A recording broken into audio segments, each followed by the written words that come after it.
All right, so we continue the discussion on Python list. In the previous class, we talked about the list in general. We looked at some of the basic operations on list, like what does a concatenation do, what is multiplication with any int on list does, and we look at the looping, the common things like in membership, how you can check if something is present in the list using the in membership. And yeah, and we looked at 2D lists, which are essentially matrix lists of list. We did some problems.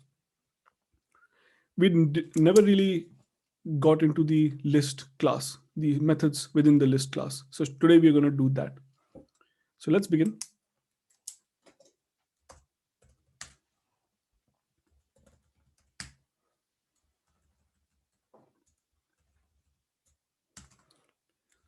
So that's an empty list as we talked about in the last class. I'm just going to create a list, which is going to be, let's say 123, 1.23, and some string, let's say Mars. So that's a list. Now let's explore some of the operations that we can do on list, and these operations will change list in place. And let's explore the list library. So list is represented by this list class. When you explore it using dir, you're going to get some attributes that are inside. So basically, the double underscore, these tell Python how to do certain things. Once again, we are not in a position right now to talk about these, but we can look at these ones. Append, clear, copy, count, extend, index, insert, pop, remove, reverse, sort. Notice that this has a sort function, and we did some sort function in the previous class where we were using sorted built-in. So list also has its own sort method, and we'll see the difference between the two. So first thing, we saw how to create a list. Let's look at adding items to lists.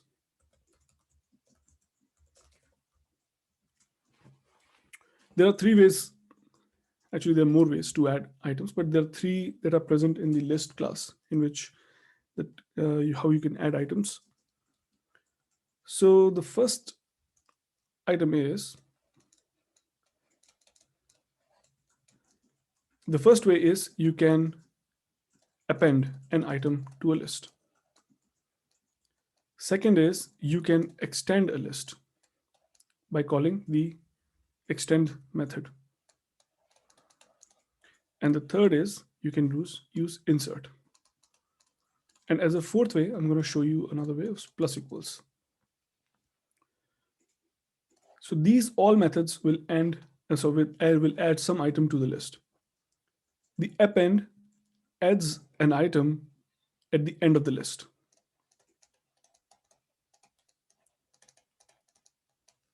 Let's start with this one. Suppose you have a list, and let's say you want to add an item to this list.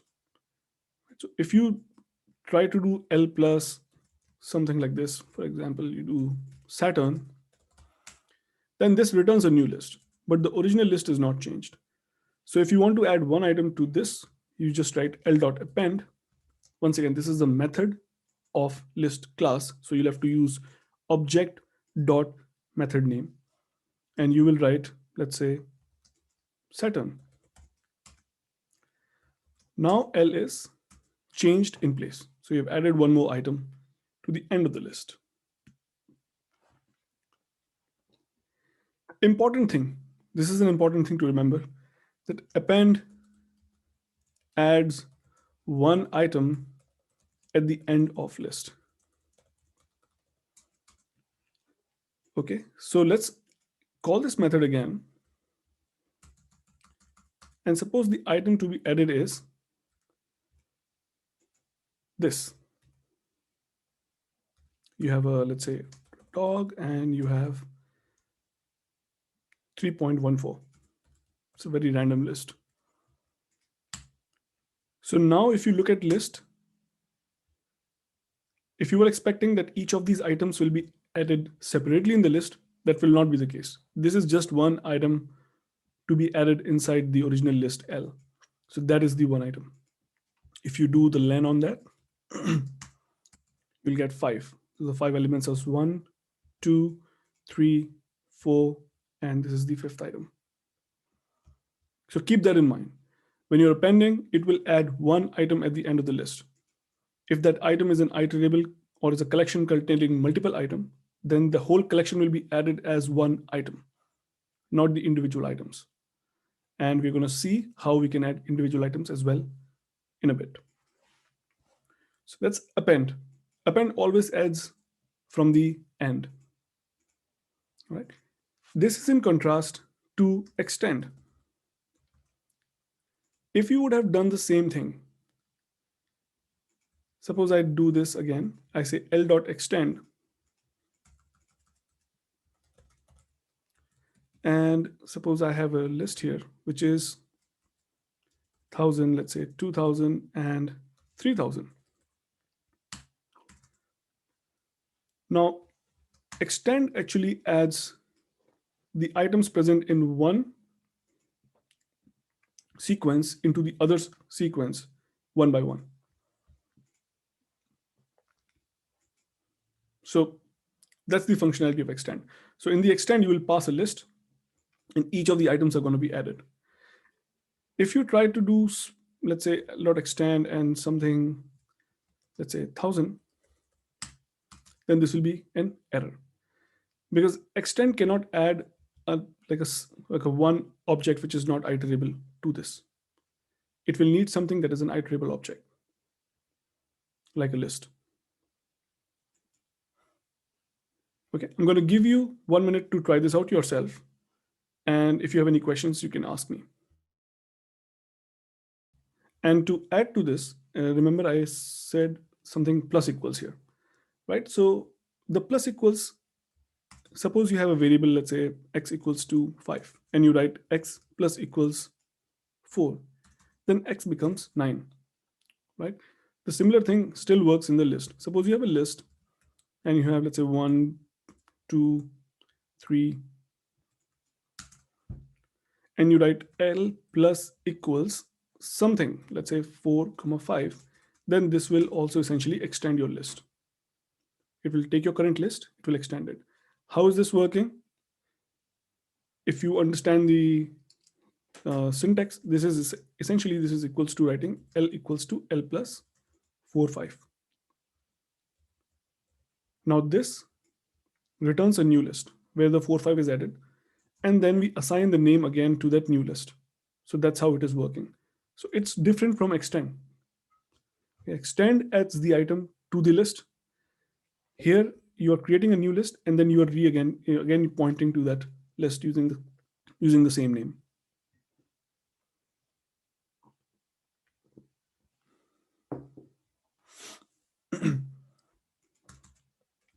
So All right. So does it destroy the old list then? Yes. Essentially. So if you write L plus 5, this generates a new list. If you start pointing to this new list, then the object that was pointed to by this L is gone. Right? So this is exactly similar to how the integer operations also work. So suppose you have a list which is pointing to 1, 2, and 3, and then you write this plus 5. Let's say this will generate a new list, which is 1, 2, 3, 5. And then you're repointing L here. So this reference is gone. So then this object is now ready to be deleted. What you call it as garbage collection. Okay. Whereas L dot extend, when you do, essentially it takes the items, whatever the items are, let's say this 1, 2, or 3, whatever the items are, and it takes one by one and it adds here only in this particular object. This is object 1 and this is object 2. So it keeps adding in the object 1. All right, so the last way of adding an item to a list. If you want to add anywhere inside this list, okay, then there is a method called insert. The insert takes in two arguments. Basically, it asks you for an index where you want to add this item and the item that you want to add. So suppose you say first, then this adds this first item to the zero index, and then it moves everything else by one index. So nothing is deleted. You just have a functionality of inserting an item in some place. So let's say you say 4 and you say mid, then at the fourth index this will be added. So this 0, 1, 2, 3, 4. So that's the insert. All right, I'm going to give you another minute. Just try these methods out before we move forward. All right, let's look. We looked at the adding. Let's look at the deletion inside a list. Once again, there are multiple ways in which you can delete items. So there is pop, a pop function, which removes an item from the list. There is a remove method that can do that job. And then there is a built-in called delete, DEL, that works. We have not explored this so far, but I'm going to talk about this today. So let's start with pop. So the default behavior of pop is that if you go here and you write l.pop, it will remove the last element from the list and it will return it as well. So now if I do x equals to l.pop, so you're calling this function returns the last element inside the list. That element is going to be stored now in x, which is 4, this guy. And the list is getting changed in place. So if you keep calling l.pop,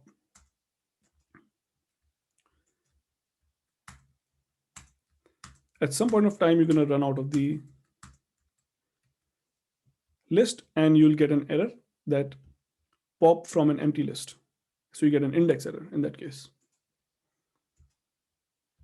So the pop is the first way you can get rid of the items from a list. Okay, and if you call pop, it will by default, it will remove the last element. Let's create another list real quick. Suppose you have a list of characters. Suppose you have this list. You can also supply an argument to pop. You can say l.pop of 0. Now, when you're supplying an argument, it's going to delete the item present on that particular index. So the first item is gone. If you write l.pop of 3, the R will be gone. So pop by default, last item, if you provide an index, it will remove that index. What if the index is out of range? You're going to get an error. Suppose the 10th index does not exist. So the pop index is out of range.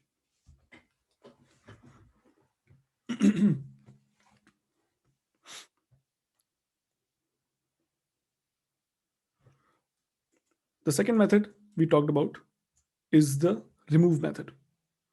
So let's just quickly write this down so later on that you'll be able to practice. So the default is last element. And if you supply an argument like pop index, then that index will be removed. Remove works in a different way. Let me just take a quick help on remove just to make sure that I'm not mistaken here. Yeah, okay. So pop removes an index. If you tell it an index, it will remove that particular index. Remove removes an item that is present in the list. It doesn't go by the index. Suppose this is your list and you say l.remove, let's say t. it will find the t and it will remove it, and it will remove the very first occurrence of that. So suppose your list is uh,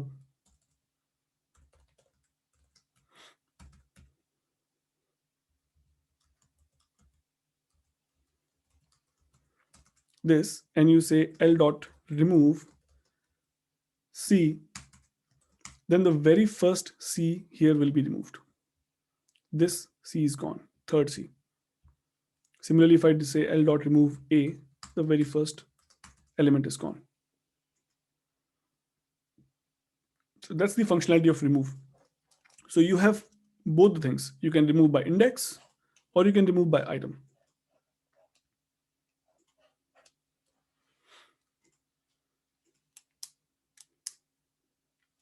And the final, we have not talked about this function. There's a built-in function called delete. Sorry, wait. 1 second. S equals to say Sam and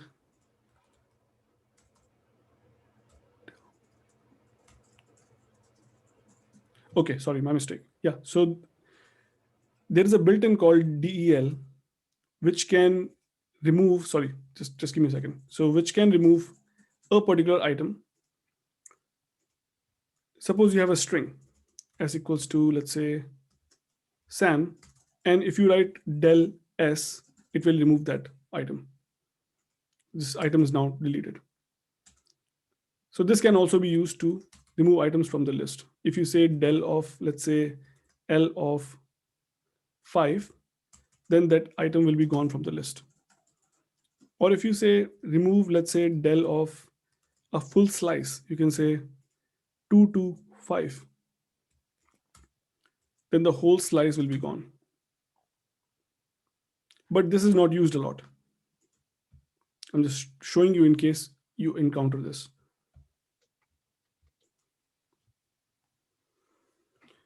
I'm going to give you a minute to try this out yourself. And the final operation that I want to talk about is search. Search within a list. Naturally, if you have a list, you want to check whether certain items are present inside the list or not. So suppose you have a list and you want to check, let's just create a better list actually. Suppose you have 1,000, you have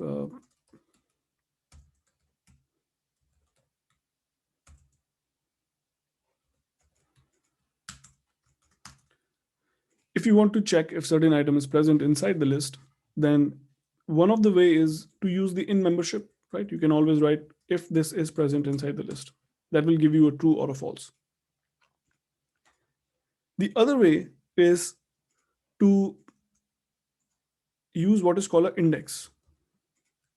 So you can say L dot index and look for that particular item. And this will give you the index if that item is present. If you say cake, then it will give you the item where this index is present. If this item is not present, then you're going to get an error, which is a value error, that this item is not present in the list. If this item is not present in the list, then maybe I'll have to check, but maybe you'll have to provide a default argument. Okay, that's not in the case. That's okay. Yeah, so if that item is not present, then you'll get a error.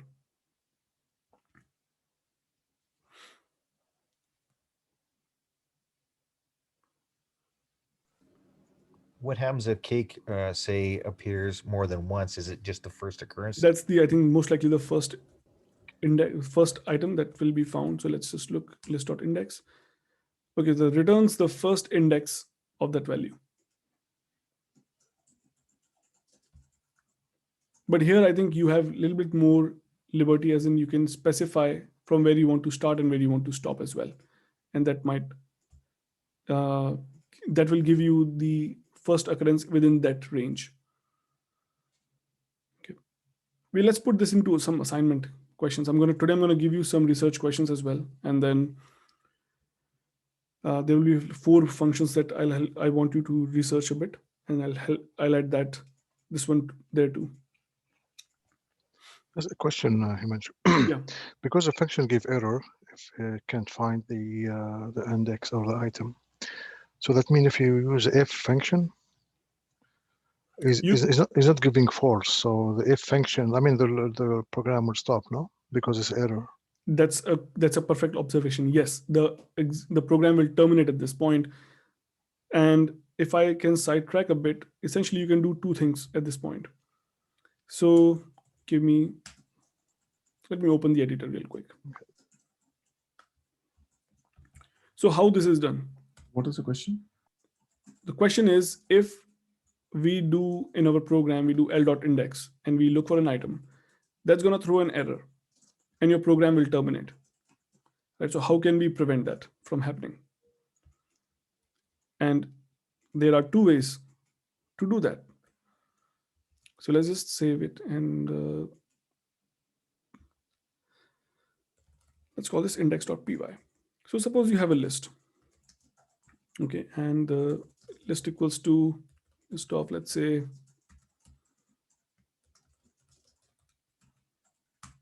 and you can do a println.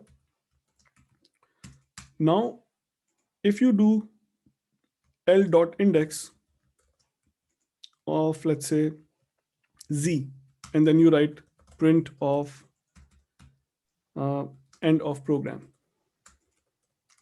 If you do that and you run this code right now, notice that this end of program will not be printed. Right? This is not being printed because this instruction threw an error. So your program terminated. And ideally, you don't want this situation. Correct. So what you want to do is you either want to put this inside a if condition. So you check before you calculate the index. You ask if z in L, okay, then whatever you want to do, L dot index of z. That's one way of doing it. You can write print. Let's suppose that we're printing, and then else you can do something else. You can say item not in the list.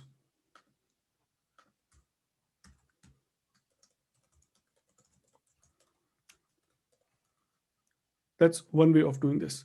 So now when you do that, you get an item not in the list and you go to the end of the program. The program simply does not terminate. It's clear. Yeah, use the function if, okay, to verify Right? if the item is Yeah. there or not. Okay, okay. So Thank that's you. one way of doing it. Now there's another way. We have not talked about it, but Python also has try. And suppose this is exception handling. So essentially, you can, if you're unsure of an operation that might give an error, you can try that operation inside a try block. And if that operation fails, then you will come to the except to deal with it. So here you can just write, suppose without any if clause, you can just write this. Okay. And then here in the except, your program will not terminate. If this throws an error, then your program will come to the except. So here you can just, let's say, print this and you can write the program encountered an exception, but it will not terminate. So if you come here, it will say program encountered an exception and you read the end of the program. So there are two ways to do this. One is the if and else. You can check whether that item is present before accessing that item. And actually, this you raised a very good point because this always has to be done.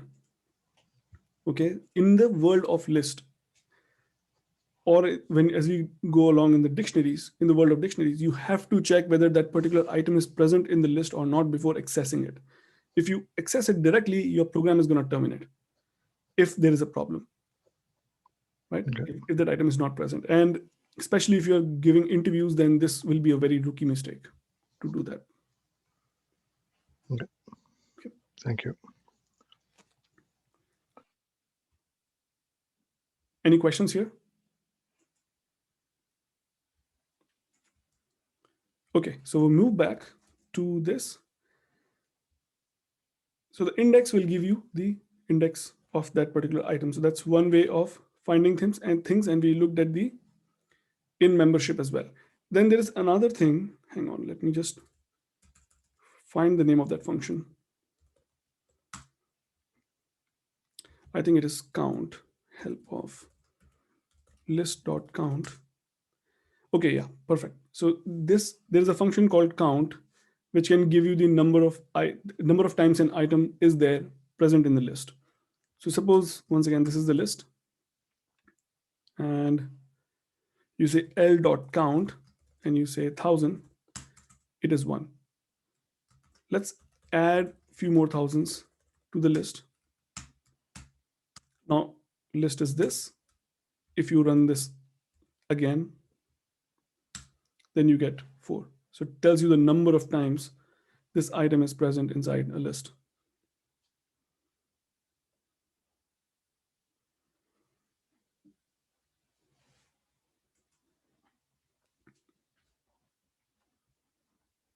I'll let you try these things before we move forward.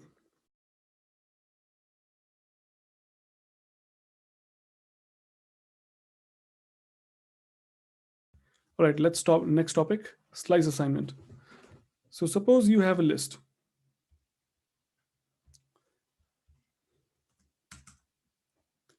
All right, and if you want to replace one item in this list, it's pretty straightforward. Lists are mutable, so you just can say list of, let's say, 5 is equals to Mars.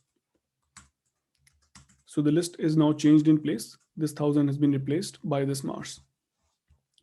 But if you want to replace multiple items, a whole substring, a subset by a new list, you can also do that with the help of slice assignments. So you can write L of, let's say, 1, 2, 5 should be replaced with, let's say, a new list. First of all, let's say if we write just, let's say, 100, then that returns an error, because this can only be replaced by another iterable. It cannot be replaced by some kind of a constant like this, a non-iterable item. So you say can only assign an iterable.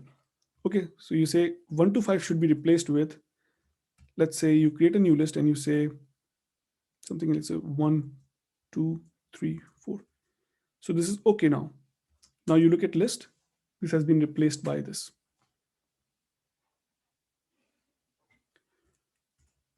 If you do this, and let's say you put in a string now, that is also okay. All of this slice, this whole slice has been replaced with this iterable here. Here this iterable had only one item, which was A, so the whole slice was replaced by just that A.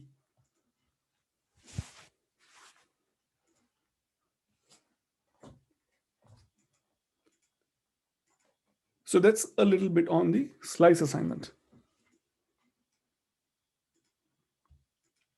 You can try this as well. All right, so now let's come to some important things about the conditionals and looping while dealing with list. And this is important in terms of programming. Whenever you're going to code, you're going to use this a lot. So I'm just going to write a small program.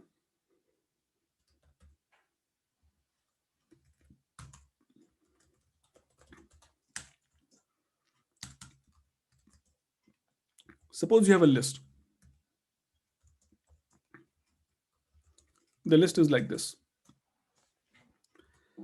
So the very first thing is, if you want to check, if you want to put a test that if this list is empty, then you want to, let's say, print the list is empty. Otherwise, you want to print that the list is not empty. Suppose consider this condition that you're going to write in a program in which you're going to check if the list is empty or not, and you have to change the behavior. Then the most usual thing that you can think of is maybe you can compute the length of the list and assign and check. You can say if len of L is greater than 0, then maybe you can print list is not empty.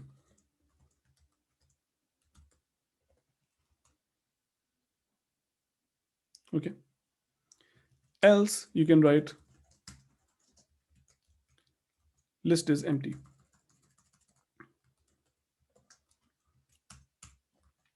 So when you run this, you will get list is not empty. Why? Because the len of L will evaluate to 5 and the 5 is greater than 0. So you can check whether the list is empty or not this way. But there is a better way of checking this. Let's write this if L and run this code again. Just a quick question before. Yes, sorry. Go ahead. So in this example that you gave, is it possible to combine print and return at the same time? What do you mean by that? Print and the return at the same time. What do you mean? So for example, here you said if the length of L is greater than 0, then you should print this. Now as instead of saying print, maybe I say return. I don't know, That maybe is not return. possible because remember the return is part of a function. If this is not a function, then you will get an error that this cannot be returned. Let's just try it, okay? And you'll see the error right now. If you write this like this, when you run this code, there'll be an error, right? So it's saying the return is outside the function. Remember, we are not inside any function at the moment. Mhm. Does it make sense? Yeah. Yeah. So you can return whatever you want to return, but you have to be inside the function to do that. Okay. So you can do this when you want to check whether the list is empty or not. And this is a very common thing that you'll always check in many programs, whether a data structure is empty or it's not empty before you begin doing something on that structure. So whenever you want to do that, the best way to check in Python is to just write if L, that if this structure exists or not, you just write this. And this will work as well. If you write this, okay, this will evaluate to true, will be true if the list is not none and not empty.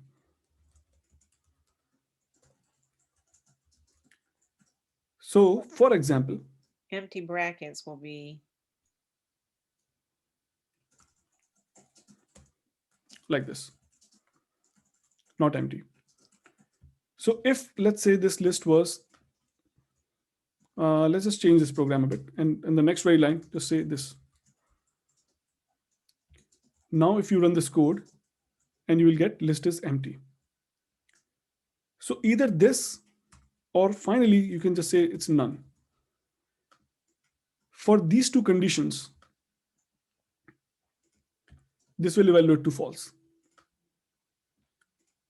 So whenever you want to check anything that is not empty, suppose you're writing a function, okay? Suppose that I'm going to write a function, and this function is called something like let's say print. This function is called first, okay? And this is how suppose this function works. You write def first, and it takes in a sequence of some type, and it just prints, or you can write like sequence of 0 is returned. Suppose you write this code, and I'm going to call this first with, let's say, L. Let's get rid of this guy, and let's print it. So we have a function which is going to return the very first element. Very basic example. You write it, it works fine. The very first item is returned. But once again, as we saw in just like little while back, just directly indexing without checking whether that thing is present or not can be problematic. So let's say instead of this, we create another list which is, let's say, empty. Now the list is empty, that means that the 0th index will not exist. So when we run this code, we get an error that the list index is out of range. 0 does not exist. Or if we pass L equals to none, we run into the same problem.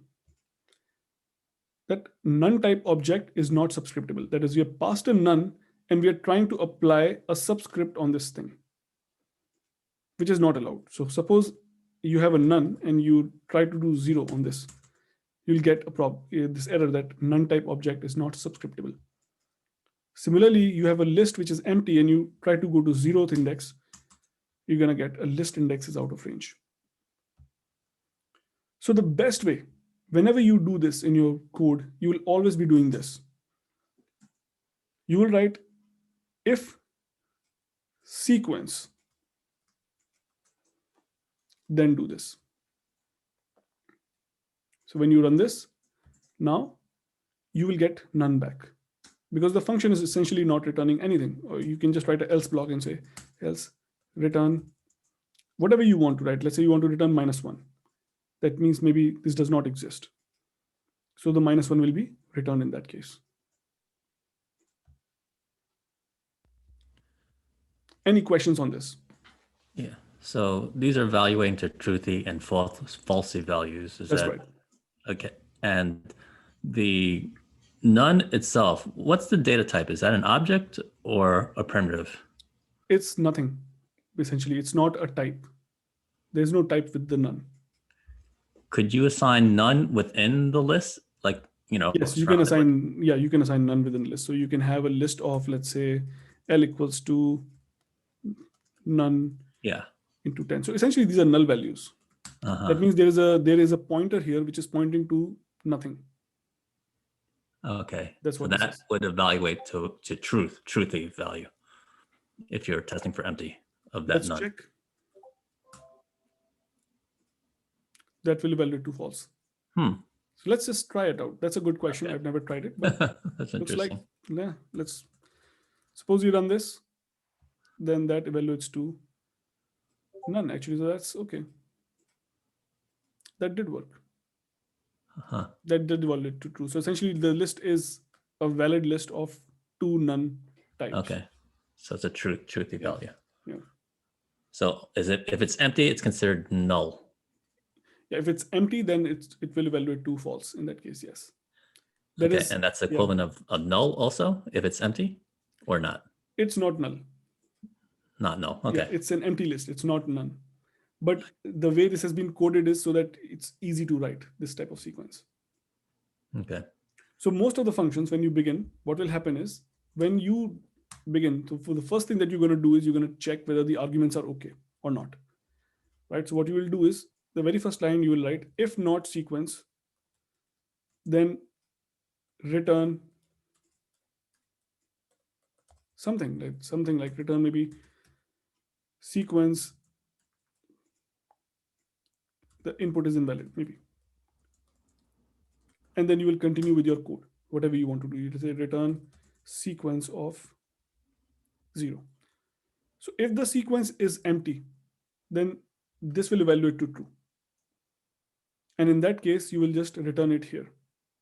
So when you write this, the input is invalid will be printed. Right. So once again, I'm doing the sequence 0, but now it's protected by this because I've done the validation. So these syntax are important in that way. So suppose you have this and you say not of this, that will evaluate to true. So not of empty is true. Not of none is true.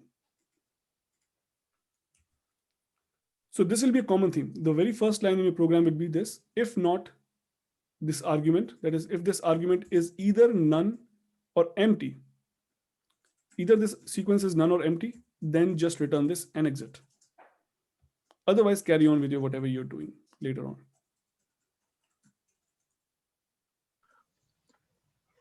Any questions? Yeah, so just quick question. You have a return and then you have return.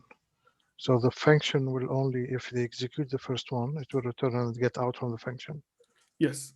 So if this if clause is true, then it will exit here.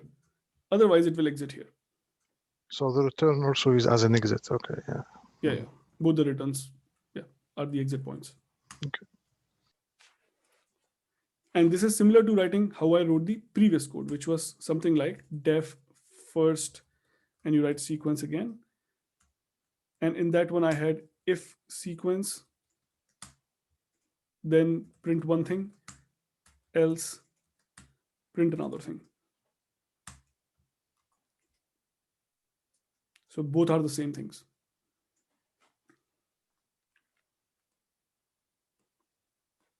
Any questions?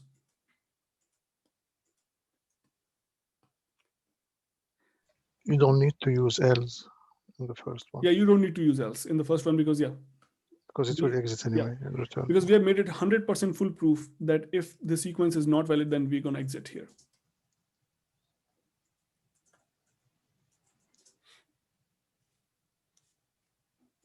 The similar good thing is that the similar thing exists for the looping as well. So let's just create another program real quick and say call list loop.py. Suppose you have a list of some items. Okay, suppose you have list of, let's say, range of 10, and that is your list. So you print this list. So that's your list.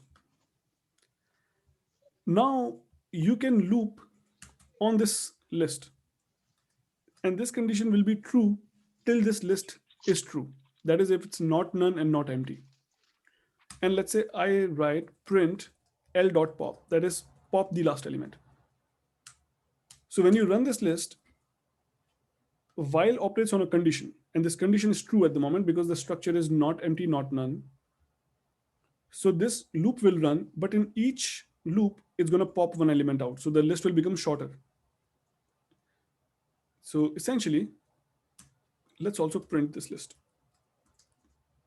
At some point of time, you will see that the list will be of 0 size and this condition will automatically exist, okay? Or will automatically exit. Let's just write here, print again, and list is empty now. Let's run this code and notice what happens. So you had this list, then you write the 9 is popped, then 8 is popped, 7 is popped, 6, 5, 4, 3, 2, 1, 0 is popped. Then you have an empty list, and then the while terminates automatically. So you can write this on the list like this. Or you could have written in the similar way, len of L, while the len of L is greater than 0. Do this. It would work the same way. But you can avoid all of this by just writing while L.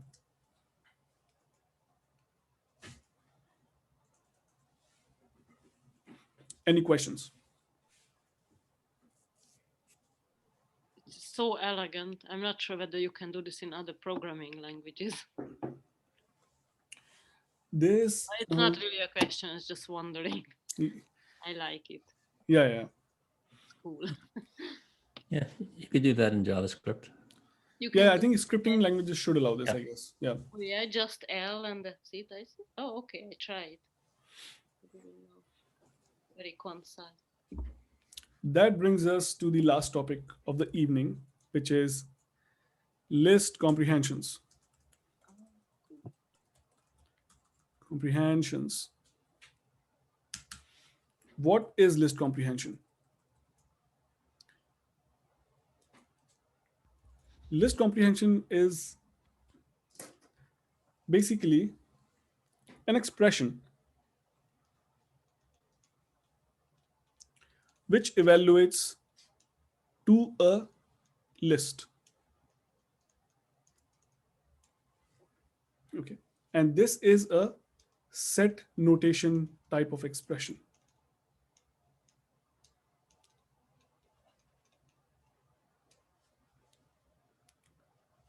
Which works on any iterable. How do you mean set notation? I'll explain in one second. So in mathematics, and I'm coming to the syntax now. So in mathematics, in mathematics, there are sets. I don't know, many of you should be aware of it, but in mathematics, there are sets which are represented by unique items. And you can write syntax like for all elements in S, do something. Right? So that is represented like for all x in s, you can do something. The similar type of syntax is used to formulate a list comprehension expression. It begins by two brackets, and for any type of an iterable, suppose that there is an iterable which is let's say range object, or let's just take something simple. Suppose there is a string s equals to name equals to, let's say, Sam. So you will say for x in Sam, that is for all the items in Sam, do something. So you will write, let's say, x multiplied by 2 for all x in Sam. This is similar to writing for x in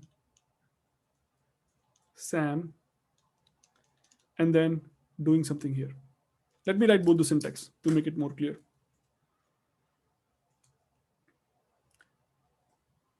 First, let's write the list comprehensions. Suppose you have a string, which is, we don't need a string. We can use any iterable. So we write the list comprehension expression. First, we create square brackets, and then we write for x in, let's say, Sam. You can write x for x in Sam. So essentially, this is saying construct a list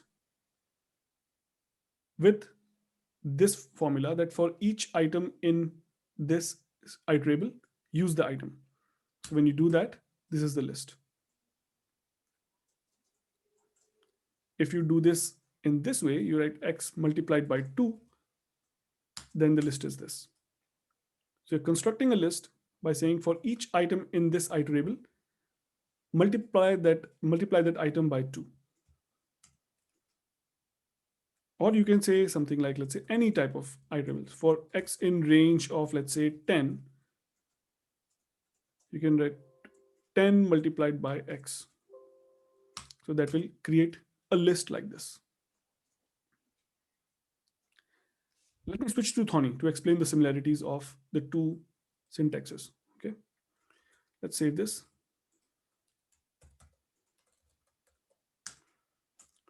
Suppose that I want to construct the list of squares of first 9 numbers. Okay, first 10 numbers. So n equals to 10, and we want to construct a list that is the square of all the numbers from 1 to 10. There are two ways. You can create an empty list. Okay, you can say my list equals to an empty list, and then you can say for x in range of 11, whatever, n plus 1, because you want to reach all the way till 10. But let's keep it like this. There's no need. We'll compute till 9. The square will be x multiplied by x, or x square, like this. And then we'll say my list dot append this guy. And then we can say print my list. When you do that, notice we have computed a list of the squares of first n numbers. The similar thing you can do with the list comprehension expressions in one line. You can write this equals to compute x square for each x in range of n. Notice that this similarity, this is there like this. Okay, and suppose this is called my list 2, and you can just print my list 2. You run this, and both the expressions are same.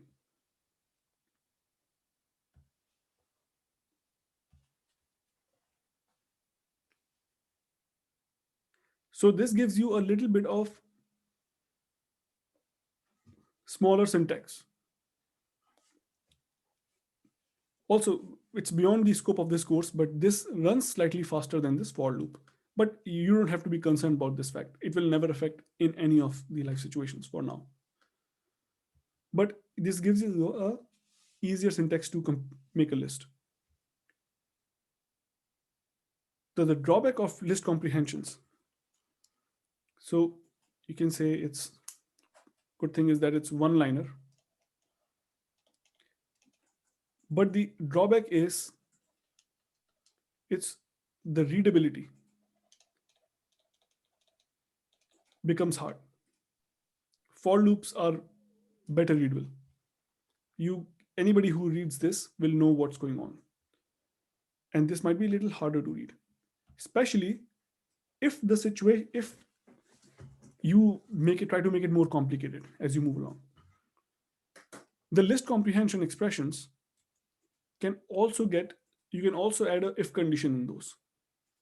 Okay, and that's the maximum length for a list comprehension that usually is recommended. Otherwise, I mean, it will become so hard that you will not be able to understand if somebody else has written what they're trying to do. Suppose that we wanted to say that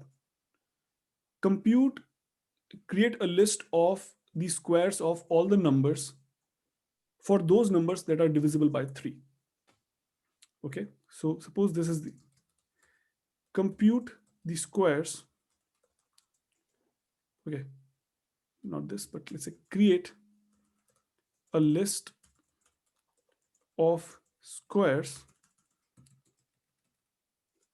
of numbers divisible by 3. Okay, and let's say the max number that you want in this case is maybe, let's say, 100. Once again, you can write a for loop, right? So you can just do it in the for loop.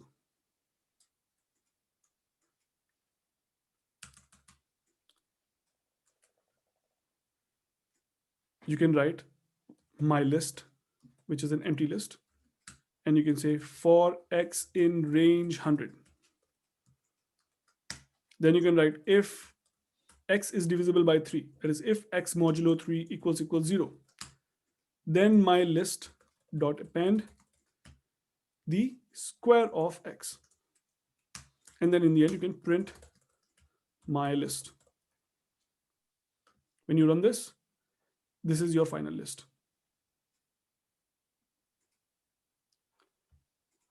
You can do this much also in the list comprehension in one expression. A list comprehension, you can say compute the square for each item in range of 100 if x modulo 3 equals 0. So for each item in this iterable, if it is divisible by 3, then this should be the item in the list. And you can say my list 2 equals to that, and you can just say print my list 2. Run this, and you will notice that this is the my list 2. You might have some questions at this point. The order of the if can also be done right after x squared, like before No. between 4 and the expression x squared. I don't think so. You cannot write this. You're saying this, right? Right. I don't think that this. I've not seen it. So I've never tried it, but I also have never seen it. Yeah, So I've seen expressions with ifs in the beginning. No, so that's a problem. Hmm. It's an invalid syntax. Because Actually, I've seen that too, and I have one. you have seen this type of syntax? Yeah, x if x modulo 2 equals 0 as 0 for x in L3. Yeah, you can put, maybe if it's if else, I don't know. Or replace the x squared with like a simple value like even, or I don't know, divisible by 3, just a string value. Instead of x squared, just say divisible by 3 for x x modulo 3. I mean, and assign it like a string value, you know. Like this. Well, you could just put double quotes and a hard coded string, say. No, so that will be then just a string x, right? Yeah. This is no more a variable at this point. That's Right. how I've seen it with So let's say if you run this, what will happen? What is the output of this list? well, It will be x, right? yeah. It's right. not a variable. It's just you're saying for each item which is divisible by 3, put an x string which is x into the list. So that's what is happening right now. Mm-hmm. Yeah, and if I thought you could put switch around the if x modulo 3 equals 0 right after the x or between the x and 4. It's okay. We can try that out later on. That's fine. We can try Okay. this out on Discord. But essentially, this is the syntax for it. Any questions? We have seen two types of list comprehension expressions. Let me just briefly go over this again. You can say x for x in some iterable. You can say, let's say this. So that creates a list. You can write x, anything like x multiplied by 10 for each item. That creates this list. You can also write some kind of a condition. You can write, do this if it's, let's say, if x is a vowel. For example, if x in, let's say, the strings a, e, let's say if the letter is in this string, then only do that. So if you do that, what happened? Oh, sorry, my mistake. This is a if, not in. If x in this, so you can do that.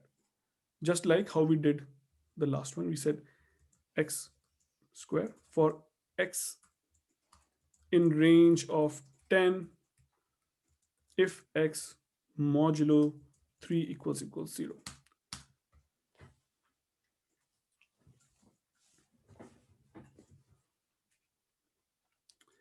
Was there any question?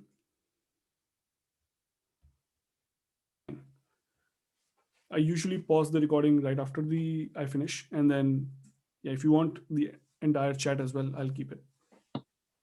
Thank you very much. Yeah, cool. Any other questions here? Yeah, I have a question with the homework. So with the coding bit, I just made the screenshot and I posted on Discord. Got it. And what about the other one you posted? Should I post it on Discord or just do it for myself? So how? Okay, so let me show you the assignment. Okay. Okay, at this point, I'm going to just pause the recording.